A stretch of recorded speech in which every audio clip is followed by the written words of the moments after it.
I'm gonna let you go and do it because you practiced last time. Go ahead. Hello, everybody, and welcome to another episode of Watches and Whiskey. How was that? That's pretty good. That was very enthusiastic. Much better than last time. Welcome to Watches to Whiskey, everybody. Today's whiskey is a blind test courtesy of our guy Nick in marketing. So he poured us something. We're supposed to taste it and figure out what it is. There's one tiny little problem. That it's 11 in the morning? Well, forget that it's 11 in the morning. That's not a problem. The problem is that I just got over COVID. And I can't smell anything. I know COVID for me was also a few months ago. So yes, my smell is still a little So cheers first of all. Let's give this a shot. So I can't smell anything. Let me try this palate out now. This has a little hint of honey, caramel, and this has zero hint of anything to me. But based on the way this is going down, I'm gonna go with Macallan. I'll say it's a Scotch. no, really? I'm gonna go with Macallan. What are you going with? Are you going with Macallan because that's all we have at the office? No, we have some options. It's a little lighter from the Macallan. I'm gonna go with Macallan. Nick? Macallan 18. Macallan 18. All right. So no taste buds, no nothing. And Macallan 18. We got a great show for you guys today. Very special. You know, it tastes even better 11 in the morning, knowing that I have a full day of work ahead of me. Yeah, you're probably right. You know what I'm saying? Cheers. All right. So good show today, guys. Got a very special guest. Before we get into that, I'm going to take a sip. We're doing a quick giveaway. So guys in marketing came up with the sweatshirt, right? Which says, don't invest in watches. I guess based on me always saying that watches are not an investment. And I cannot believe I am wearing a hoodie with your name attached to it. What's wrong with that? Nothing. Okay. All right, so we're going to give this hoodie away. All right, You're famous. I told you guys before, you guys have been asking for a while, why don't you have merchandise and this and the other? And I'm like, no, that's not my thing. If I ever were to do something, I'm either going to give it away or give it to charity. So we are giving this away, but this is what you have to do. Funniest comments, right? So funniest comments in this video and reply to you saying that you won. And next episode, we'll showcase some of the funniest comments. So this is a chance for you guys to troll us, basically, right? Yeah. So say something funny about me. Hopefully say something funny about Adrian. And the funniest comment will win. We'll announce it in the next show. And don't mention anything about my hairline because that's overplayed already. Yeah, that's been said. That's been said and done. My favorite was that you look like the little iPhone thing. Yeah. And on my ears, please. Today we have a very, very special guest on Watches and Whiskey. I'm super It's a man that kind of doesn't need an introduction, but of course Ian had to make an introduction. Ian, if you will, please.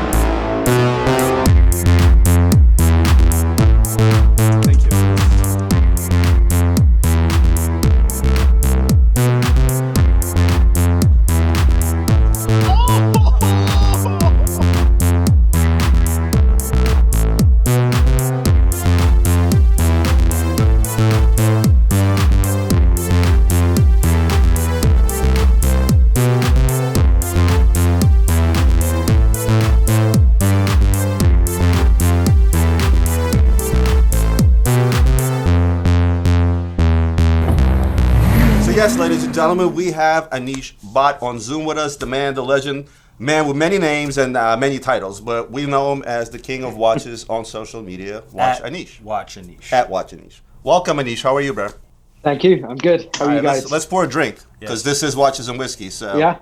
Sorry, I'm unprepared with whiskey because we've been in lockdown, so a lot of the beverages in this household have been consumed, so I'm with tequila. Okay, I had the exact opposite happen. All the tequila in my house ran out. All Don Julio in Philadelphia was it was sold. Partially due to me and my friends. Call that an alcoholic problem. So first, I'm going to say cheers to you, Anish. Yes. Cheers to you guys. Thank I'd you. like to ask you. Take a sip of this whiskey, and then we'll go from there.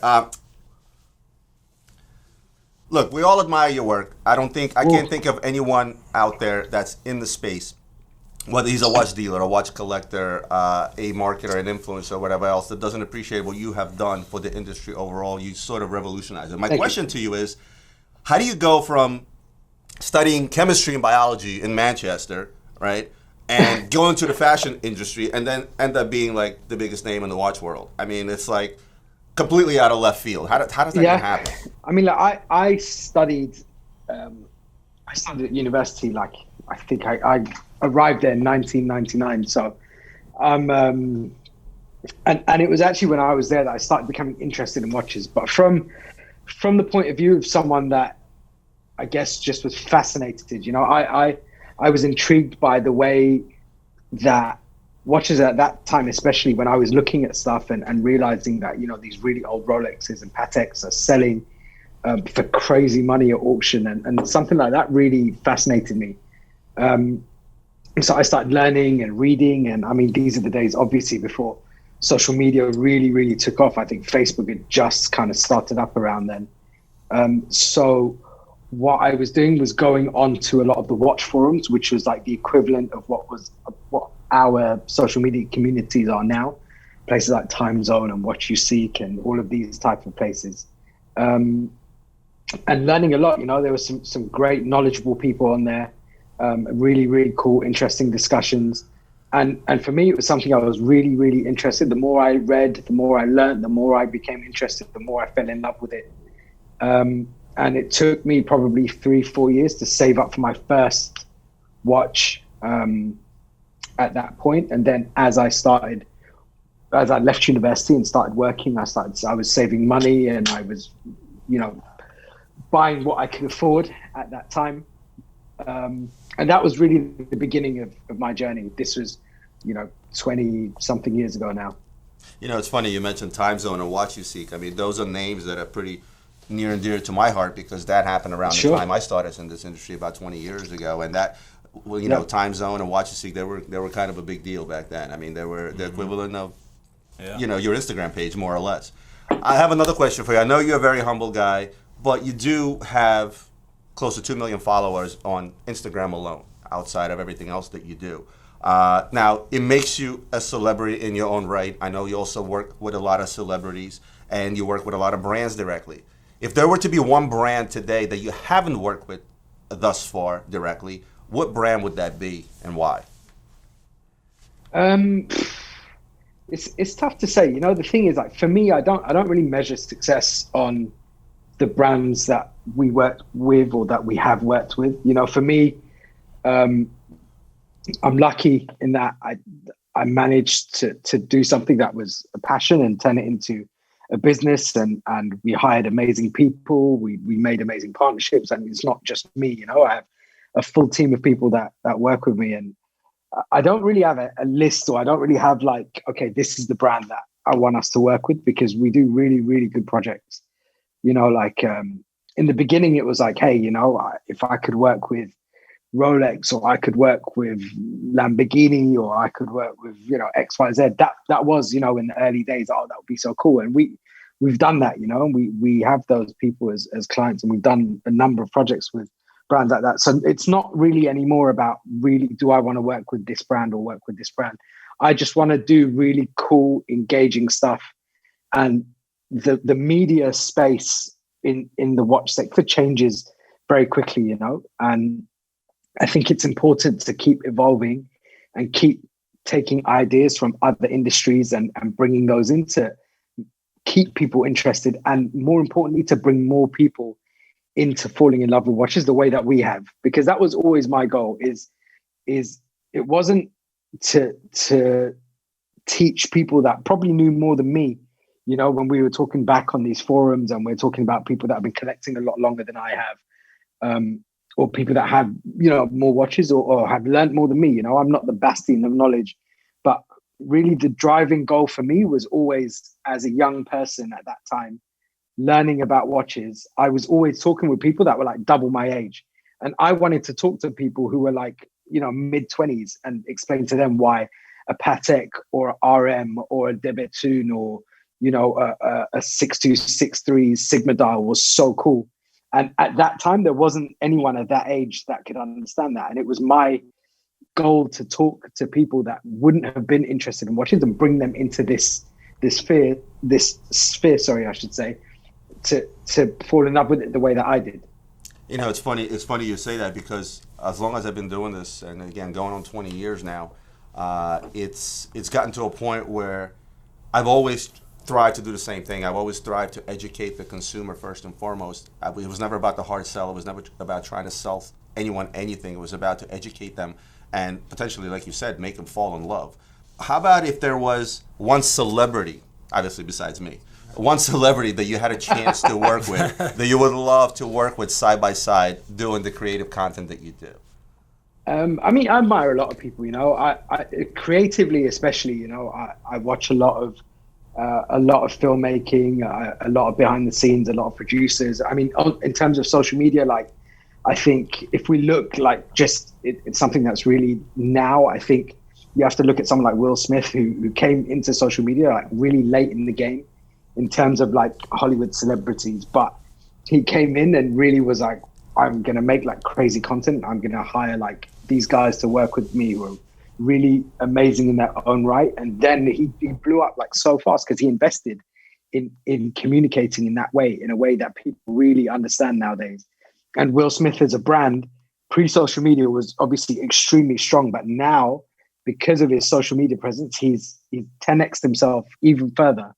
You know, so I think like the energy of someone like that is really infectious, and the creativity that he's put into his craft beyond, you know, the decades of hit movies and you know, Fresh Prince and all this stuff that he already achieved, you know.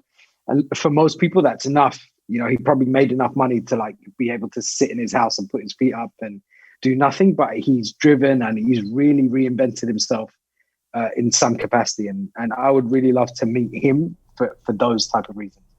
Well, Will Smith, funny you should mention Will Smith. From Philly? He's from Philadelphia. He's our hometown guy. You know, it's you know, whenever somebody mentions Philadelphia, one of the things that comes to mind, besides the Rocky statue and cheesesteaks, is obviously going to be Will Smith, because he is indeed our hometown hero. And I have to agree with you. When I first learned that he opened a YouTube channel, I think it was Casey Neistat that introduced him into the YouTube space originally. And when I watched that video, I immediately followed him because, again, because of his personality, because of his enthusiasm, and a lot of the things that you mentioned. I can't tell you that I can put in a good word for him. I don't know him personally, but if I ever run into him, I'll be sure to mention that he should work with you for sure. Look, before we forget, I always forget this. Customary wrist check, right? What are you wearing? It's a little bit hard for us to tell. It's a 5273. Sorry, he brought out the big guns. I hope you bought that watch a couple of years back, because that watch. That's it. You're leaving it, because that watch has gone up in value tremendously. What are these things trading at right now? It's insane. They're like 300 something now. It's more. It's more, Anish. It's more. It was 300 6 months ago. It's actually more now. Adrian? Yeah, I got the RM28 titanium, and the reason that I decided to wear it was because last video I got a 50-50 split of half the people hated it and half the people actually really loved it. So I wore this for my haters right now. Okay. And I always tend to go back, because I guess I'm older and things like that. I decided to put on I know you're a car guy. I decided to put on the MC12 Tourbillon that they made for the 90th anniversary of Maserati. I know you're a big car guy, so I figured I'd wear this timepiece. Super dope. Look, we're in a strange time right now, right? Obviously, COVID-19 being a factor. Economy is actually booming. The industry is actually booming right now. It's insane what's happening. You would think it would be the opposite. We're seeing astronomical prices across the board. What are your prediction on the watch industry come next year, once, let's say, manufacturing resumes? When I talk about the industry, I almost talk about it in two separate ways. I think one part is the established players and the established brands. And we can name the top four, obviously, which is going to be Rolex, Patek, Richard Mille, AP. And you could probably throw FP Journe into that as well now. In terms of pieces that everyone wants to buy, and where the value in the past 12 months during COVID has just gone like, you know, GameStop style of trajectory of just going crazy high. And then we talk about the rest of the industry. And we split that into independent brands who, despite all of this, are still innovating, still doing some cool stuff. A lot of the brands are. And then you have the brands that are household names, but struggling really to keep up with demands of what their production capacity is versus the need to sell out all of those pieces. And I think at the top end, the brands are doing really well. And I think to the second and third tier of that, brands that have had and have really big production orders and need to sell units in volume in order to make good profits are struggling, because the middle range of a watch buyer is probably the one that isn't spending as much as the top end. The top end is spending like crazy, you know, like RM is crazy, AP is crazy, Patek, you know, the hot models of Patek are crazy. Rolex is insane, the demand. So it's really a weird time in the market. I think like there's a really big disparity between the big players and the ones that really need to step up in terms of diversifying where their brand is positioned and how it's sold.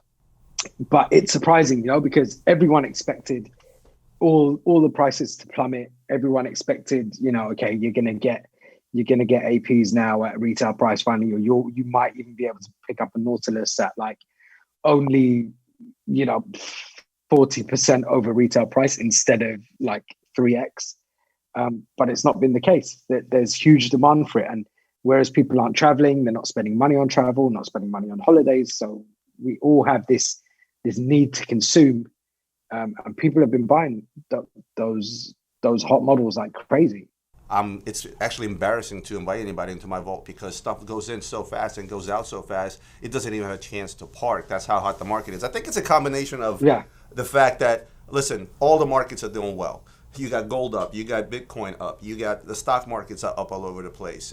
Currencies are doing well. So what's happening is people are finding ways to park their money in a passion type of investments, and any asset class, during an inflationary period, whether it be real estate, stocks, art, collectibles, watches, the same thing. Yeah, I guess I'm gonna, based on what you just said, and you mentioned the four big brands, and I do agree that FP Journe is part of them. I will tell you my prediction, what the next FP Journe is going to be. It's going to be a 𝐚𝐭𝐜𝐴𝐿. You're going to see Lang prices skyrocket through the roof. And cheers to that, because that's a brand that definitely deserves it. So 𝐚𝐿𝐴𝐿 is going to be the next one. That's my prediction. You'll see that happen. I do have some inside information, which I won't share, but I will tell you that Lange is going to be that next brand is going to go similar to what FP Journe has done. Someone asked me a question in one of my Q&As in regards to, you know, if you had advice to give to a brand, and I think the brand was IWC, right, as to what should they do in order to catch up with the times. Because what's happening right now, no matter how you slice it, those big boys, those top tier brands that are driving the market up right now, they're also helping the middle tier brands on the not so popular brands just by creating an overall hype in the market whatsoever. Now, if I was a brand, and if there's anybody out there would go for advice, it would be you. So if you took a brand, let's say like IWC, or perhaps a brand like 𝐚𝐿𝐴𝐿, what would your advice to be, as in my eyes the pro, to tell this brand, what do you do to bring yourself up and get yourself up in line, take advantage of the hype in the market overall, and just sort of bring your brand up overall? Let's just take those two brands as an example, right? IWC and Jaeger, both are Richemont brands. Both have had certain pieces that have been really hot, even in recent times. You know, there've been certain boutique edition reversos that have sold like way over, you know, have had waiting lists, have been selling, you know, over retail, and IWC the same. You know, there've been pieces that they've brought out where it's been well thought out, well positioned, the quantity has been limited enough, and the demand has been made to be high enough. The issue is that there's this overhanging thing when it's a big group, especially, that there's a lot of metrics and statistics that come into play.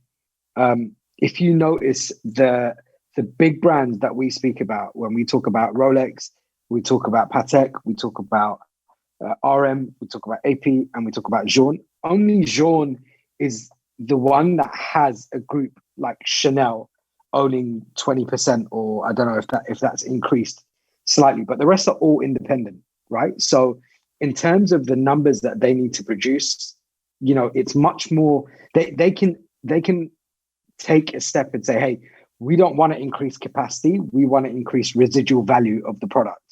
We want to increase the perception of this product. And we want it to be that when you buy XYZ watch, the demand is so high because it's selling at so high over retail that instead of selling one Royal Oak 15202 to a client, we can sell 3 watches to that client because they really want a 15202. And we can tell them, okay, you know, you have to be a good client and you have to take a ladies piece as well. And you have to take something else that maybe isn't as hot. And that's what they've done really well. And that's the truth, you know, is that now if someone comes in off the street with no buying history into a boutique, they can't walk in and buy a Daytona or a GMT or an Equinor or a Royal Oak anymore. Or, you know, RM, you can forget it unless you're buying maybe a ladies piece. And even some of those are selling it over retail now. So I think it's reassessing that balance, you know, because these are all luxury items, right? No one needs to buy a watch anywhere over $50. Anything over that is a luxury purchase. Then it comes down to your appreciation of the craftsmanship, the artisan that goes into it, the time that's spent into it, the rarity, the demand, the status, social stature, your peer group, how they're going to look at you. Those are all much bigger factors into why people buy watches. And I think there's a problem of overproduction that isn't addressed in a lot of brands. And the only one that's the anomaly is Rolex, because they make more watches than all of these other brands, 1 million units a year, and still, you know, it's crazy in demand. And that's probably the only one that is somehow really odd and doesn't adhere to this scientific method in a way. I'm going to agree with you 100%. And I guess to sum it up, and I've said this before too, it's a question of, or a balance of, listen, yes, I want exclusivity for the brand, but I also have to produce. I have a big group to answer to. I have to show certain numbers. I have to raise those certain numbers. You know, being a gray market dealer, I'm very familiar with this because for years I've bought closeouts from these brands directly. And the reason I bought those closeouts towards the end of the year, or sometimes even during Basel, is because they needed to show those numbers. So when when a certain brand, I won't mention any names, needed to raise an extra $2-3 million onto their books, and they would sell those watches at half the price of that of a dealer cost, they shot themselves in the foot from one end, but on the other end, hey, they showed the board, hey, look, we got the numbers that you guys wanted us to get, and that tends to kill brands off, and it's very, very unfortunate. And a case in point, Tag Heuer, Tag Heuer was in the same position as Rolex was back in the day to become that same Rolex type of brand, but it was when they got bought over, it's when then they lost control of what they have, is where that brand kind of went down. Yeah, I think it just comes down to overall volume of watches produced, and if you look, it's the guys like us who are the ones that 100% dictate the market of all these brands. We are the ones that hold all the stock in our vaults. 𝐓𝐵 is actually a very funny one because this is a recent hype, right? Well, we know who created that hype. Okay, doesn't matter. Somebody cornered that market. They hyped up this watch. Where was 𝐓𝐵 2 years ago, and why did this happen? But would it be right to say that 𝐓𝐵 was undervalued 2 years ago? Absolutely. And now it's just realizing it's undervalued. You're saying it's undervalued just based off the value that it is today, what the next person is willing to pay for it. Well, why is 𝐓𝐵 bring more money than, let's say, I'll put it to this way. I'll put it to this way. 𝐕. So I'm a big believer in independence, right? Okay. I think that today's independents are going to be those future collectibles, those future records 20, 30, 40 years from now in auction. Your 𝐕, your MB&Fs, your 𝐕. All those guys are going to be bringing those numbers so long as they continue production the way they are. But I'm going to agree with you. The individuals that had enough money to corner the 𝐓𝐵 market, to buy them all up, or to buy the majority of them out in the market on a pre-owned market. Okay, if they did the same thing to 𝐕, or if they did the same thing to, let's say, MB&F, or any other independent brand out there that has a small production, again, like you said, it's the secondary market that is able to control that. If today I had $100 million to put towards a brand, any brand, be it 𝐕 or Richard Google. Mille. Well, Richard Mille, I think Richard Mille, my pocket's a bit too thin for that one. But if I had $100 million today, and let's say, personally, I'll tell you what it would be. I would probably buy out any MB&F that's out there in the secondary market. I think Max Büsser is a genius. I think the brand is genius. I think the watch is a genius. I think everything about it is genius. Yeah. So if I had $100 million sitting today, and I went out in the secondary market, and I bought up every MB&F out there that's available, held it, raised the prices on it slowly throughout the year, same thing could happen to MB&F as 𝐓𝐵. Not that MB&Fs are readily available today that you can go out and get them like that, but that really goes back to the point where, yes, we can't, a secondary dealer with enough money can't control that market. Yes, I agree with you. Absolutely. Anisha, I'm going to have one more for you. I know you're busy guys getting late over there. I'm going to ask you one more question before I let you go. Sure. Instagram, right? Instagram was a big deal. I think I got up to about 40 some thousand followers on Instagram as of about a year and a half ago when that algorithm happened where followers just stopped growing altogether. Probably 20,000 of them were due to the fact that you gave me a shout out. Thank you for that, by the way, on Instagram. But I kind of saw that growth stop. I saw the effectiveness of Instagram stop, and I moved on to YouTube because I felt like YouTube is a lot more interactive. There's a lot of options that you can do with YouTube, longer videos. You can get people tuned in as if it's a show. I know you opened up a YouTube channel back in like 2015. You put up a few videos, and you kind of let that go. Now, we all follow you on Instagram. We know the places you visit. We know the people you meet. We know the kind of product you get to take a look at, and not just watches, obviously, from cars to art to books to, everything and anything under the sun. Why not YouTube channel? Your weekly vlog would kill it, bro. Actually, we've been working on content for the past 2 months for YouTube, and it was the same kind of thing. We wanted to diversify. We opened 2014, 2015, something like that.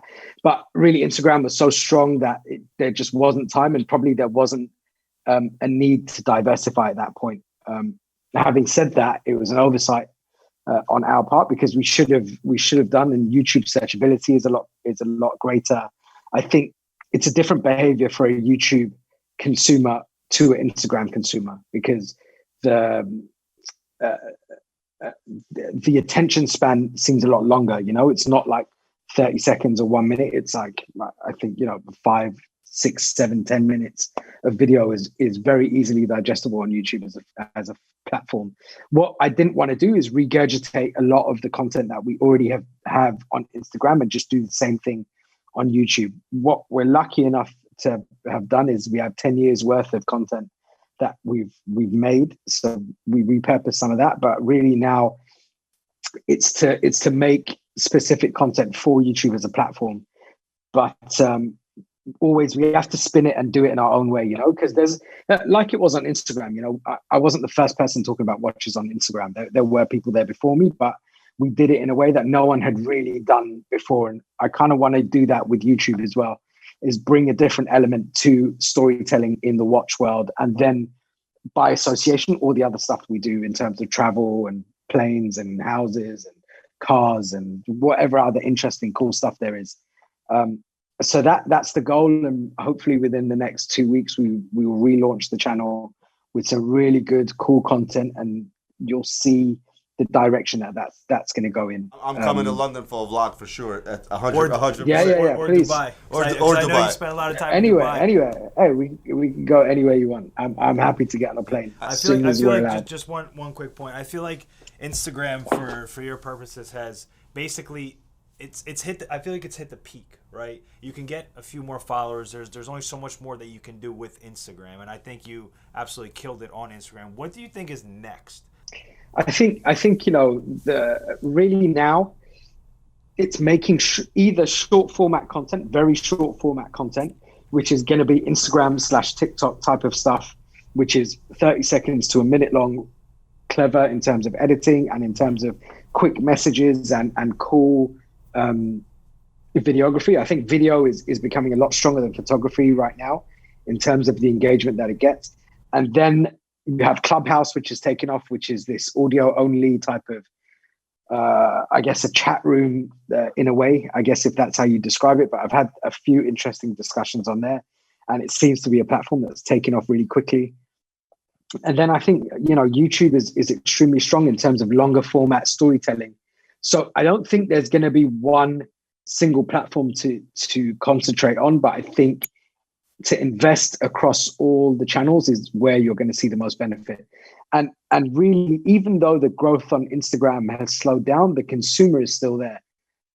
Even if you might not grow, 1,000 a week or whatever it is, the consumer that's on Instagram is still there, and it's still, in terms of conversion, extremely high. When you look at the demographics of the amount of people that you see and the amount of people that you convert, because it's one thing to do a marketing campaign. Let's say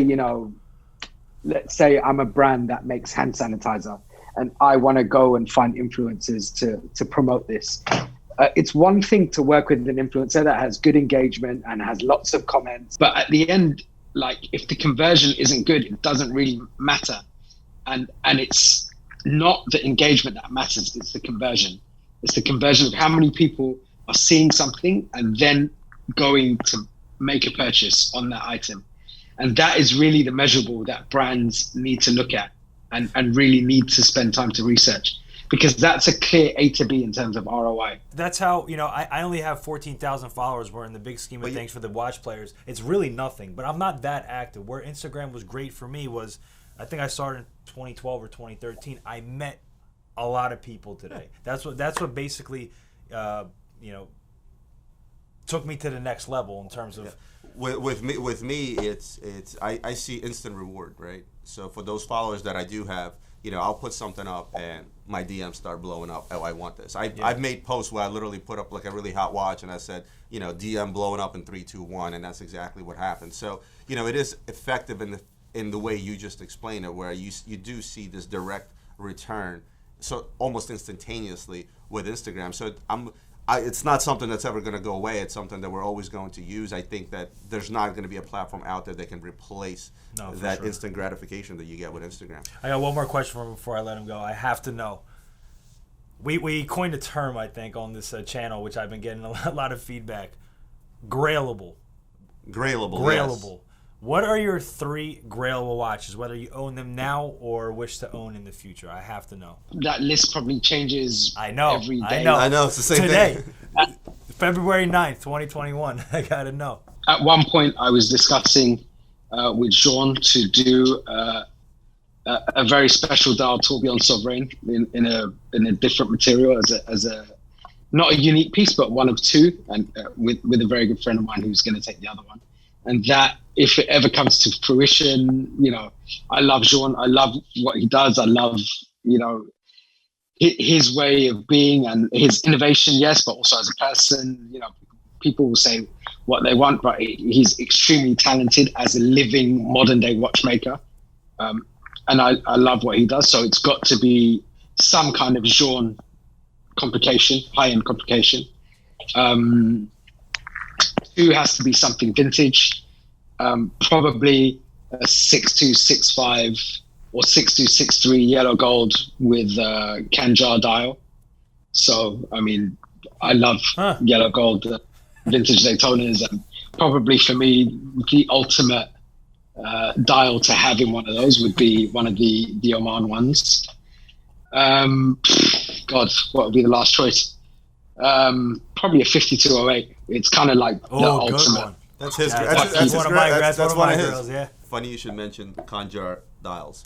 I just got a 6265 in steel with a Kanjar dial, which is on the way to London to a client to look at, and I am picking up a very special Kanjar logo watch. I don't want to jinx it. I won't tell you what it is, but I promise you I'll send you a WhatsApp with a picture when I receive it. It's one of 3 Pateks made with a Kanjar dial. So if I do get my hands on that bad boy, you'll be the first. I'll send a picture too. Anish, do you want to ask us questions or do? Hey, hi. Hey. How are you? Hello. Hello. Nice to meet you. I made this. What is that? That is awesome. Do you like watches? Yeah. Right. Good. All right. They got Anish. Dad, on the way to work, when he comes back home, he'll bring me a watch. Oh, nice. I love that accent. Love that. Well, I tell you what, Anish, outside of being in the watch business, we're also in a jewelry business. So, my daughters do get the full benefit of me being in the jewelry business as well, and they're loving it, as you can imagine. Sure. Anish, I want to thank you so much for coming out and taking the time to do guys, this with thank us. you. Thank you. It was a pleasure, really. I appreciate you coming on. It was a pleasure seeing you. Hopefully next time we see each other, we can do a little vlog. Yeah, absolutely. I would love it. Thanks a lot, Anish. All right, guys. We'll see you soon. Thank you. Cheers. Okay, guys. Say bye. Bye. See you later. Bye. Bye. Wow, so that was pretty amazing. WatchAnish, very down-to-earth guy. For someone who is, as I said, a celebrity in his own right, he's extremely down-to-earth. A lot of the stuff that he spoke about resonated with me in a sense that what he talked about Jordan, I agree with everything he had to say. When he talked about the market, it just kind of confirmed my thoughts in regards to those other brands stepping up to the plate and things of that nature. And I'm hoping maybe we'll take a trip to London, do a little vlog with him. Better do it in Dubai, if you ask me. Yeah, but been to Dubai so many times. When was the last time you were in London? 2 years ago. Well, for the football game, yeah. I remember that. Anyway, so one of the things on top... I love London. Love the One city. one of the things I talked about in last Thursday's video when I was at home quarantining is I talked about the 5711. I know you purchased two 5711s. One of the things I said that is I felt that it's just outrageous. I mean, exactly, right? I mean, the prices have gotten outrageous, yet you still went out and you paid... Invest in watches. Well, you didn't see that video yet because that video didn't air and you weren't at home with me, obviously. So I'm going to ask you one question and answer me this. Yeah.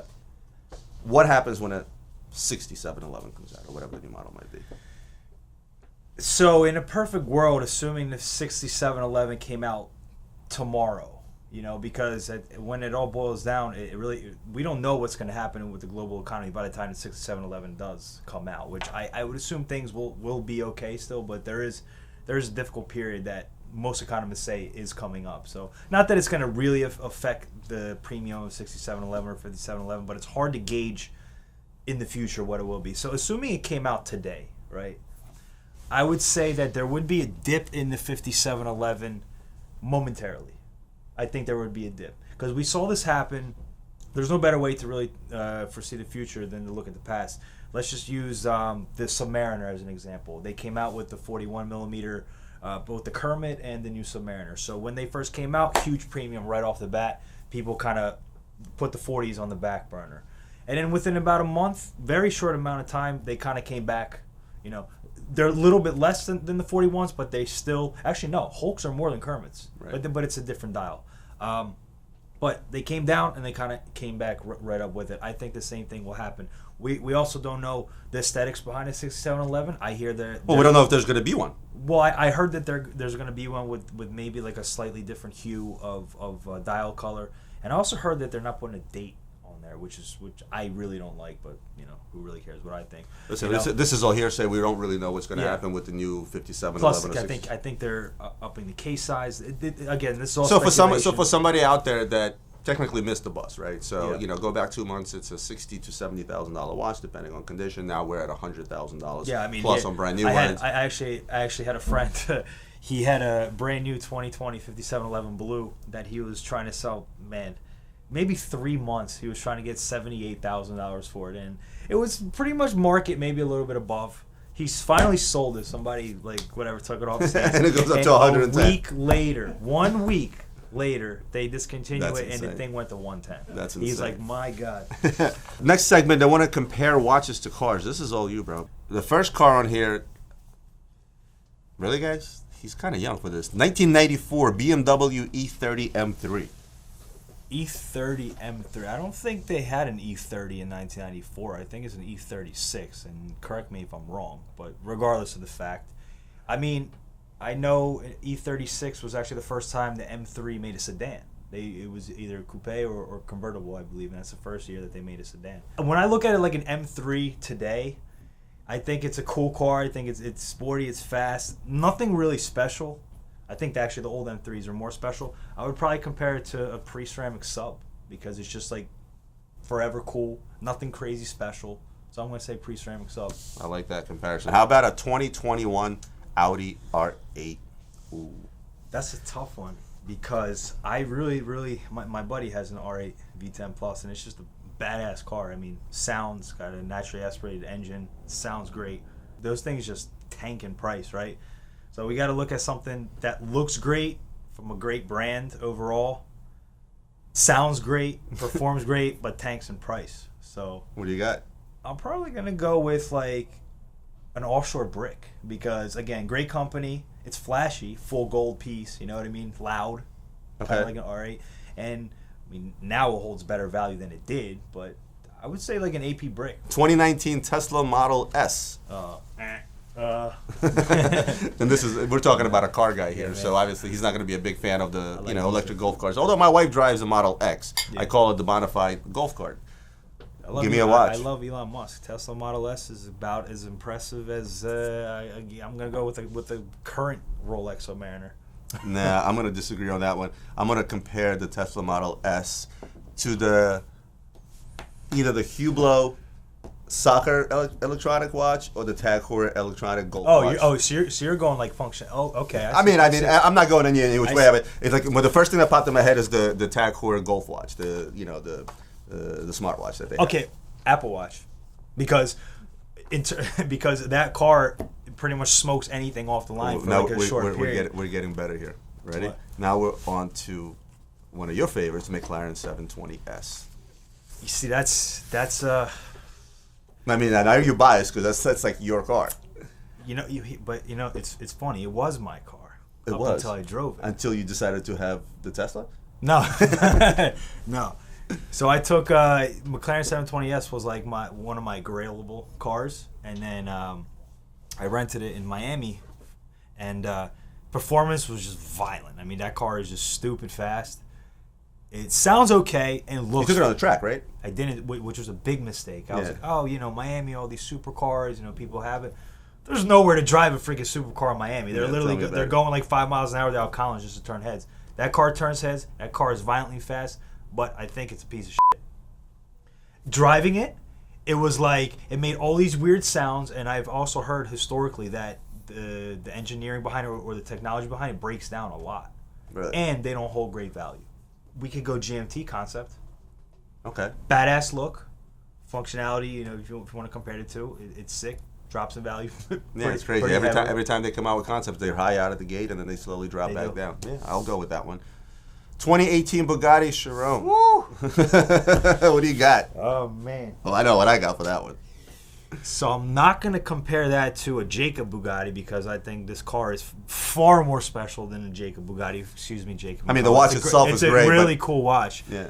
But this car, I guess depending on mileage, is something that just goes up in value. I'm going to compare that to a RM 5301 Pablo McDonough. Impossible to get and just keeps going up in value. I would go as far as even maybe compare it to the older one because the biggest thing about it, and I showed that watch at a show one time, the biggest thing about that watch is the technology that's behind it. That's a watch that was designed to withstand a hit from a polo ball. Yes. It's tremendous force, and the way Bugattis are made, I mean, they're second to none. It's just absolutely insane. But I will go with that comparison just the same. And last but not least, one of my favorites, I like American Muscle, the 2017 Dodge Demon. We were just looking at today before the show. The new F-150. Oh my God! That's not my thing. I don't know what you need to pick up for. I'm gonna go through walls in that thing, bro. That truck is gonna be ridiculous. Call me. What do you used to call me? Shallow, not shallow. Yeah, right. Yeah, that's exactly what I called you. All right, so the Dodge Demon. Okay, so now, first of all, you had the Hellcat, right? Yes. Which has, and then you have the Demon, which they only made a few of, and that's the one that has 1,000 horsepower and the 2 keys. And you actually have to go. I found out you actually have to go take like a lesson before they hand you the second key, where you're able to actually drive the car at its full capacity or whatever it might be. Okay, let's go like this. You got a car that is with the Hemi, and it's very loud. That's 1,000 horsepower. Very, very powerful, but serves it will lift. Serves one function. What's that? A to B. Straight line. Straight line, and a lot of car, any 1,000 horsepower car smokes that car, and it's a Dodge. It's an American-made car. Nothing special about it to me. I think it kind of looks cool. Kind of got that Vin Diesel-ish, like Fast and Furious vibe. Yes, to it does. But that's about it. I mean, it's whatever to me. I just pure rawness of it. I might even go like a platinum AP of some sort. You know what I mean? Where it's loud, it's heavy, it's like muscle. It's like a platinum heavy. offshore. Yeah, platinum offshore of some sort. I'm gonna go something different on this one. That Dodge Demon to me is like a carbon Panerai. Carbon Panerai. Yeah, it's loud. Okay. It's flashy. It doesn't break the bank because this is not loud. Carbon is flashy. But the new Carbon-Tech they came out with, like the blue ones and the green ones and stuff like that. I think it's sort of raw. It still demands attention. It's very masculine. Yeah. Right. Extremely masculine as this car, but yet it doesn't break a bank like any of those supercars that we just talked about. That's a valid point. Yeah. Does not break a bank. I'm glad we agreed. All right. Special announcement, guys. All right. There's a contest going on. A fan of ours by the name of Rabbi J.J. Hecht reaches out to us and he tells us about some of the work he's been doing over the last few years. And that was a project, and he's the president of a nonprofit company called Toys for Hospitalized Children. Mm-hmm. All right. And he reached out to me and said, listen, I love your stuff, and we're doing this contest. We're giving away a Kermit. Here it is. So this is not our watch. Actually, the rabbi is sitting in the studio right over there. He didn't want to get on camera with us, so you're stuck with us guys. But he is doing... You sort of got that rabbi thing going on here anyway. Yeah, I guess with the beard, I guess it kind of works out. This nonprofit organization was actually founded by his grandfather, right? And this was founded back in 1953. Wow. So this company's been around, or this, I keep calling it a company, but this nonprofit organization has been around for quite some time now. And he took over the legacy just 4 years ago in 2017. You guys know about me and charity, right? I'm the first one to try to help, to give a shout out, to do all these things. So when I heard about this, and especially when I learned more about what this organization does, I said, I will absolutely do my best to help promote this. And guys, don't take this lightly. I'm going to link all this stuff below. Make sure you support this organization. I'm going to tell you why. Mission statement alone: happy kids heal faster, right? And it goes back to a story that the rabbi actually told me earlier. When he was 4 years old, he burned his arm. And he ended up in a hospital. And while in the hospital, a friend of the family came over and gifted him a wind-up gorilla, which he still has till this day. When I found out about this, I said, we absolutely must do something here, get the word out, spread the word, to ensure that this becomes a success. And when I say this, well, it's a lottery, I guess, or... Raffle? A raffle, yeah. I guess this is a raffle. So what they're doing is they're selling $20 tickets, right? And they're going to be raffling off the new Kermit, right? Brand new with box and papers. Current market value is what now? 19,000. 19,000 today, right? And all the monies, every single dollar from the proceeds of this is going to benefit this organization. And the overall goal of this giveaway is to bring awareness first and foremost to the organization itself, to the fact that there is a need of this, I would say, non-traditional way of giving back and giving back to children, because at the end of the day, kids are kids. They don't understand monetary value, but they do understand toys. If they even make an hour of their day a little bit brighter, I think it's worth all the money. Especially now with COVID and everything. Exactly. On, they probably don't have nearly as many visitors, I would imagine. Probably the most rewarding raffle that one can win. Like now thinking about it. Exactly. Now here's what I'm going to say. Each ticket is $20.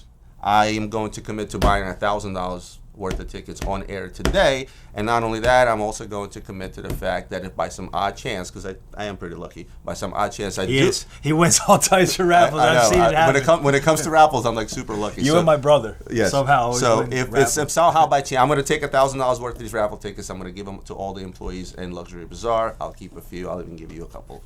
Yeah. But if by some odd chance I am the one, or you're the one that ends up winning this watch, I'll match it. We're going to. You're going to match it. Yes. So it's $2,000 worth of tickets. You heard it. So it's $2,000 worth of tickets that we're going to buy. If by some odd chance myself, and I'll speak for Adrian too, end up winning this watch, we'll go ahead and donate it back, and or just sell it and give the money back to the organization. Again, this is a great cause. I am a fan of all charity. When I heard about this, when I received that email, I read about it and I read more about it. And when I went onto the website and their Instagram page and I saw what this was all about, I honestly was taken back. I think this is a wonderful cause, and what this organization does is absolutely amazing. So Ian is going to link all this information below. It says here they're going to do the giveaway on March 21st. It's going to be done via their Instagram Live. Who knows, maybe I'll even host it if they'll have me. But other than that, guys, make sure that you follow this wonderful organization. If you want to help in other ways, like by just donating money to the organization, by donating toys, electronics, or whatever it might be, this is really for a great cause. And if you go on their website and you read more about this, this is really wonderful. So I hope you guys will help out. You got $2,000 from us to kick this off, and somebody will end up with this new Kermit. Not to mention saying here that it serves thousands of children from New York, New Jersey, Pennsylvania, California, Florida, is that Michigan, and Israel. Wow, so this is more of a worldwide organization at this point. All right, so I wanted to bring that up. I hope you guys don't mind, but you know me, I will plug anything that's any organization out there that does any of this type of work. I will always gladly plug. So if any of you guys are out there working on great causes just the same, feel free to reach out. I'll be more than happy. Last but not least, we got video watch reaction, and it says of the ugliest Rolex watches. Should I FaceTime Nico? Let's get a laptop in here. Па, хочешь пиццу? Thin crust. Okay, хорошо. Alright, this video is from the time teller on YouTube, the 5 of the ugliest Rolex watches. I'm gonna have to go with like some old Cellini. All right, so first up on the Rolex ugly list is the Rolex Cellini Prince. Now, guys, What'd I say? I knew it. history. They did make some really nice, really elegant, really simple Rolex Princes. Again, rectangular watches. I'm a sucker for rectangular watches. Al Capone even wore a Rolex Prince. But his was actually pretty lovely. Of course, I'm not gonna be speaking badly on Al Capone's watch. I don't want his demon to come haunt me. You're talking about my watch? He's from Chicago, though, This guy's funny. I don't even have to do anything. He's got a rectangular beard. Oh, look at that. Alright, so I talked about Rolex Cellini. A lot of people have asked me about Rolex Cellinis, and you know it's funny when I talk about Tudors, right? Yeah. I always say Tudor is that other Rolex, right? That poor man's Rolex or whatever it might be. When it comes to Cellini, my thought is it's that ugly Rolex. I will say this though, we just had a Cellini moon phase in the other day, and for the money, it's actually a nice looking watch. I mean, there's just so many watches out there that I would spend 20 grand on before I would buy that Rolex Cellini. I'm gonna agree with him, especially the Prince. That's like the dog of all dogs, right? I mean, they made a rectangular Rolex, and it's like the vintage one that you showed from Al Capone. I actually kind of like because I like vintage stuff. But as a dealer, you can't buy a Cellini cheap enough to sell and make money. Do you agree with that? Yeah, for sure. All right, let's go. All right, next up on the Rolex ugly list is the Rolex King Midas. Now, guys, He went to the, that's Genta. Come on, bro. The Midas, really? I mean, it is pretty ugly. Elvis did wear that watch. Let's see what he says about it. admittedly hideous, but I would love to own one. Okay, I would actually love to own this watch. Why'd you put it on the list? Worn by John Wayne, the Duke, and if it's good enough for that badass, then it's good enough for me, Pilgrim. That's my John Wayne impression. Okay, That so the sucks. next watch on the Rolex ugly list is the Rolex. Hold on, he didn't say anything about Elvis. Elvis wore that watch. Oh, another Cellini. All right, let's see. Well, on the Midas, I will quickly say, look, if you take that watch back to the times, right? I mean, this is your typical 80s watch. Piaget made similar watches. Made a lot better AP looking watches back then than This was it for the times, bro. Like the old solid gold bracelet watch. I mean, you know, that and the nugget bracelet. You know, the nugget, you talked to your dad about that one when he had a store in Atlantic City. That was all crazy. We used to get the gold nugget Rolexes, and we used to milk them. Yeah, that's true. All right, another Cellini. Cellini denounced. Now, guys, I could fill up numerous episodes just complaining about various ugly Rolex Cellinis. There are so many ugly Rolexes that they've We used to have them on our website. They they never took them off. sold one online. You could see one in person, and you could just assume it's a fake watch with, you know, the Rolex logo slapped onto it. It's funny he said that. You know, I love the analogy here. He said that, you know, some people will look at this, they would think it's just some watch, and they slap Rolex on it. It looks like a fake Rolex. without the crown. The Rolex Daytona Rainbow. Now I know. Oh! Pushback on this because a lot of you there have told me you like this Daytona. I just can't take it seriously. But I get it. Okay, this is kind of the ultimate stunt on you watch, right? You're gonna wear it when you just want to stunt. I'm gonna agree with him. Yeah, buddy, if you got that at retail, you would love that Rolex. I'm gonna agree with him, and I'll tell you why. And you just proved my point, because look, if that was a watch that was like a regular production, like all the old Pearl Masters and all that other stuff, with you. it would not sell for the money it's selling for today. Doesn't matter. I think it's a dope looking. The watch. only thing- matter of fact, I think that reiteration of the Rolex Daytona. Is Okay, the best for looking one. you or your wife? Both. We both rock it. I would. I rock it. My wife, yes. Myself, no. And I wish he would have put up the one that had the diamond bracelet, because that's ugly. All right, and speaking of watches that are a little bit too much for me, the GMT Master 2 Pepsi white gold meteorite dial. 100% agree with him. The meteorite. In fact, Ian, you can roll back an old video when I did the new models of Rolex. I said that dial just doesn't fit there. I think this watch is ugly, for lack of a better word. I just don't feel that meteorite dial works with a Pepsi bezel. Forget what the stuff is selling for today. I'm not. When they talking announced about this Rolex, and selling. I did the video on Rolex, I said that, and Ian can play back the tape, that dial does not fit into that watch. It just doesn't look good. I just highly disagree with you. I mean, this is obviously subjective. Meteorite, red, and blue. It just doesn't. Okay, so what does meteorite? I didn't know. It just doesn't work. I know meteorite had a. Meteorite. You got the bezel. We'll wait to see what he says. But you got the bezel that takes away from the dial. The center of attention on the meteorite dial watch should be the dial, which is why, you know, when they put it in Yacht Masters and things of that nature, where it doesn't take away from the dial. Here, the dial gets lost. highly disagree with you there. I mean, first off, the picture on the screen does not do it justice. Have you seen meteorites in person? Yes, They I pop. have. They look great. And every meteorite dial is different. You know what I wish they did this watch? Fine, give me a GMT. I have no problem with it, but don't make it a Coke. Don't make it a Pepsi. Make it subtle. Make it black and white. It's by far the best white gold Pepsi. Now guys, just a quick funny story. When pictures of this watch were kind of leaked right before Baselworld 2019, everyone in the watch world was like, this has to be a rumor. And then once Baselworld started and we saw confirmed pictures of this white gold, white dial, meteorite, Pepsi, whatever you want to call it, people were like, wow, we still don't want this watch. So, listen, okay, other people. Yeah, they do now. And for me personally, it's on the ugly list because I want this meteorite dial fad to just die out already. Now, see, I don't agree with that. I love the meteorite dial. I just have to say that I agree with him on that watch. I think it's a super fun watch. I don't know. I don't know. I I imagine if that bezel was more subdued. If it was a white bezel or a light color bezel. Well, they have the Day 40s with the meteorite dial, the diamond markers. It looks sick. Diamond markers is a different Yeah, ball I know, game. I know. Different ball game. Put a baguette bezel on this. I would agree, but I think that the way it's done right now, one takes away from another, and I'm going to agree with him. What would you From say time the teller, most overhyped Rolex is right now? the most overhyped Rolex today is? And I can't even believe I'm about to say this, but I'm going to say it. But I think I'll let you go the first. most overhyped Rolex today is, it's got to be the Rainbow Daytona, the one with the diamond bracelet that's trading at $350. $350. Find me one for $350. How much are they now? I mean, maybe that was last week. How much are they now? How much are they now? Damn, they're $500, but come on, give me $350. Okay, that one then. What do you got? I can't even believe I'm about to say this, but just based on where I see things going, like the fact that a platinum Daytona is pushing $100,000 is really making it unattractive for me. It's just too much. But it hype shouldn't be. chase. It shouldn't be. It shouldn't be Because It really- it's it the really- top of the line. It's platinum. It's supposed to I be know, that but way. like it's the same movement as the steel Daytona for $100,000. Like I love the platinum Daytona, but where it is today, market price, I think it's nuts, absolutely nuts.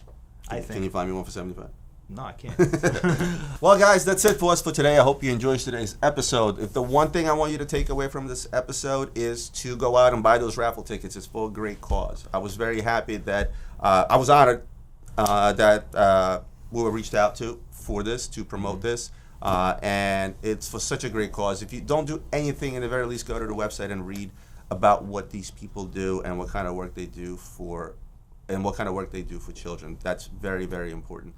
Other than that, like, share, subscribe, do all those wonderful things. As always, you guys know our emails if you have any questions or anything else you'd like to see on this episode. Don't forget to make funny comments, okay? And this is your chance to troll us, right? Yes. And you're going to get this pretty cool sweatshirt.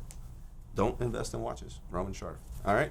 Yep. And then maybe one of these days we'll make Adrian a sweatshirt. Somebody, too. I guarantee you in the comments, somebody's gonna make a comment about you not sleeping and the bags under your eyes. I know what's happening. Why you gotta give him ideas? Listen, I just got over COVID, guys. I'm sorry. I haven't had a haircut in a Well, yeah, month. but the three most played out ones is that does Roman sleep with the bags under his eyes, my ears, and my hairline. So, all right, so it's got to be something other than that. Something other than those So three, something please. other than that, and like I said, we'll pick the funniest comment, we'll announce it, and we'll send you this cool sweatshirt. Other than that, guys, we're gonna see you next week for more Yes, watches and whiskey. Cheers. Cheers. Well, here. Yeah, I got you. He's a weak drinker. All right. Cheers. Other than that, cheers.